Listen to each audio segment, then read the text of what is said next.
Hello everyone, कैसे हैं आप सभी। स्वागत है आप सभी का आपके अपने channel study blog with Shivendra पर। आज इस वीडियो में हम आप सभी के सामने लेकर आए हैं भारतीय नागरिक सुरक्षा संहिता 2023 के वो सेक्शन जिनमें बात की गई है न्यायालयों द्वारा दिए जाने वाले दंडादेश की।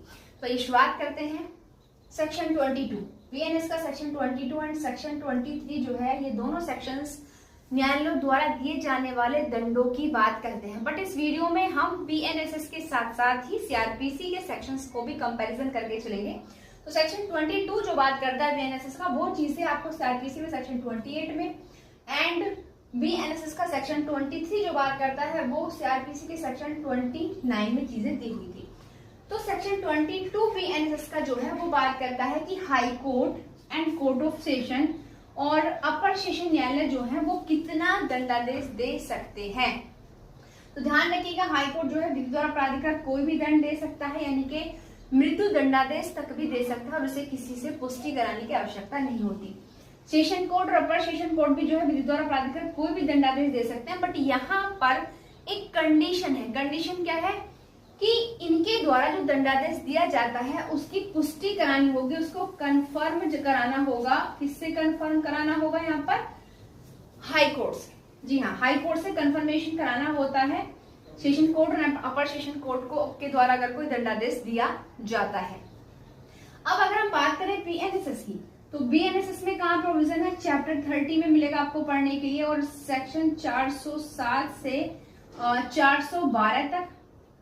और सीआरपीसी के चैप्टर 28 में था आपको सेक्शन 366 से आपके सेक्शन जो है 371 तक। जी हाँ, यानी कि सेशन कोर्ट और कोर्ट ऑफ सेशन द्वारा दिए हुआ जो ये दंडादेश है इसको कंफर्म कराना होगा किससे? हाई कोर्ट से। अगर बीएनएसएस की बात करें तो चैप्टर 30 सेक्शन 407 से 412 में चीजें दी हुई हैं। अगर सीआरपीसी की बात करें तो चैप्टर 28 सेक्शन 366 से 371 तक ये चीजें दी हुई हैं। साथ ही इस डिसीजन को जो कंफर्म करने वाले जस्टिस की जो पीठ है उसमें 2 जजेस पर यहाँ पर जो है, ठीक है, उस मामले को कंफर्मेशन करेंगे। अब उनकी पावर है, वो कुछ भी कर सकते हैं, उसको ऐसे कंफर्म भी कर सकते हैं कि एज इट इज भी रख सकते हैं, उसको बातिल भी कर सकते हैं। अगर दोष मुक्ति का दिया तो उसको दोषित भी कर सकते हैं। यहाँ पर इनकी पावर है, हाईकोर्ट की कुछ भी कर सकते हैं। ठीक है, ये तो इस सेक्शन 28/22 इसमें बात की गई हाई कोर्ट, सेशन कोर्ट और अपर सेशन कोर्ट कितनी पनिशमेंट दे सकेंगे। आइए बात करते हैं सेक्शन 23 जो सीआरपीसी का सेक्शन बात करता था 29 कि दंडादेश जो मजिस्ट्रेट दे सकते हैं। जी हाँ, कि मजिस्ट्रेट कितना दंडादेश दे सकते हैं। तो यहाँ पर देखिए, जो चीफ जुडिशियल मजिस्ट्रेट है वो दे सकते हैं 7 वर्ष तक का, यानी कि 7 साल से ऊपर का जो पनिशमेंट है, मृत्युदंड, आजीवन कारावास, या वो नहीं दे सकते। 7 साल से ऊपर 10 साल का भी हो सकता है, 14 साल का भी हो सकता है, वो नहीं दे सकते, यानी कि 7 साल उससे नीचे की पनिशमेंट दे सकते हैं। और फाइन का देखिए कितना फाइन लगा सकते हैं, ऐसा यहाँ पर जो है ऐसी कोई बाउंडेशन लिमिट नहीं है फाइन लगाने के ऊपर। बट फर्स्ट जुडिशियल मजिस्ट्रेट जो है 3 साल तक का दे सकते हैं, फाइन 50,000 रुपए तक का लगा सकते हैं, और साथ ही साथ सामुदायिक सेवा का भी दंड दे सकते हैं। जी हाँ, यहाँ पर देखिए सजा दोनों में ये सेम है, बट यहाँ पर जो अंतर है वो आपके फाइन में हो गया, क्योंकि सीआरपीसी के अंदर यहाँ पर इनको केवल 10,000 रुपए की पावर थी और इनको केवल 5,000 रुपए की पावर थी। अभी फर्स्ट जो सेकंड जुडिशियल मजिस्ट्रेट है वो आपके 1 साल तक का कारावास दे सकते हैं और 10,000 रुपए आप पर जुर्माना लगा सकते हैं, मतलब अभियुक्त पर, और साथ ही साथ सामुदायिक सेवा का जो है यहाँ पर ये क्या कर सकते हैं, पनिशमेंट दे सकते हैं।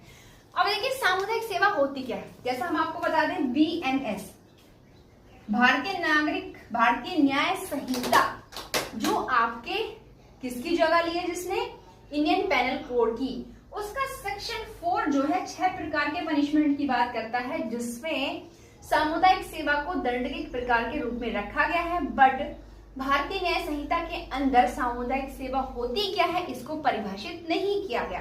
परिभाषित कहाँ किया गया है? तो सेक्शन 23 में एक एक्सप्लेनेशन है, उस एक्सप्लेनेशन के अंदर बताया गया है कि सामुदायिक सेवा क्या होती है। तो ये बताते हैं क्या होती है कि जो व्यक्ति दोषित हो चुके हैं, यानी कि जिस व्यक्ति पर किसी अपराध का आरोप लगाया गया और ऐसे प्रोसीजर के बाद, एविडेंस के बाद प्रूफ हो गया कि भाई इसने जो है अपराध किया है, तो फिर दंड के रूप में उसको दिया जाएगा। क्या होता है? समुदाय के लाभ के लिए, यानी कि उससे उनसे ऐसा एक्ट कराया जाएगा जो किसी एक पूरे कम्युनिटी समुदाय के लाभ के लिए हो, ऐसा नहीं कि किसी पैसिफिक एक बंदे के काम के लिए उनको लगा दिया जाए।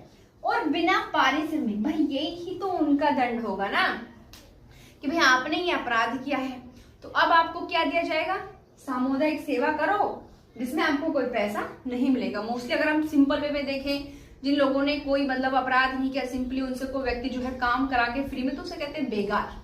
तो मोस्टली ये बेगार नहीं होगी कि भाई इन्होंने तो अपराध किया है ना और दोषी हो गए हैं, तब इनको एक काम किया भी आपके लिए पनिशमेंट है, बिना किसी पैसे के, बिना किसी भी पारिश्रमिक के आप जो है इस समुदाय के लाभ के लिए ये काम करेंगे। तो ये चीजें जो है यहाँ पर, ये सजाएं तो देखिए सेम दी हुई है, बट यहाँ पर केवल क्या गया है, ये फाइन में जो है यहाँ पर बढ़ा दिया गया है। तो आई होप आप सभी को हमारी आज की वीडियो पसंद आई होगी। इस वीडियो को शेयर करें और यदि आपने हमारे चैनल को सब्सक्राइब नहीं किया है तो चैनल को सब्सक्राइब करें और साथ ही साथ वीडियो पर कमेंट करें और लाइक भी जरूर करें।